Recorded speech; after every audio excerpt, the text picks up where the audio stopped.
ज्या अन्नावर संस्कार होतात त्याची चव बदलते.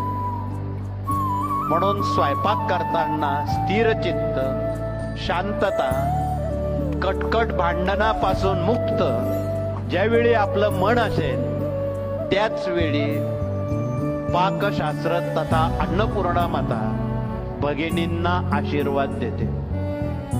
म्हणून आजपासून आमच्यात बसलेल्या आणि घरी असलेल्या साऱ्या माता भगिनींनी पाकशास्त्राकडे असं लक्ष द्यावं की घरातल्या सर्व परिवाराचं आरोग्य अबाधित राहील, त्यांना दवाखान्यात डॉक्टरकडे जाण्याची वेळ येणार नाही, असं पाकशास्त्र करावं.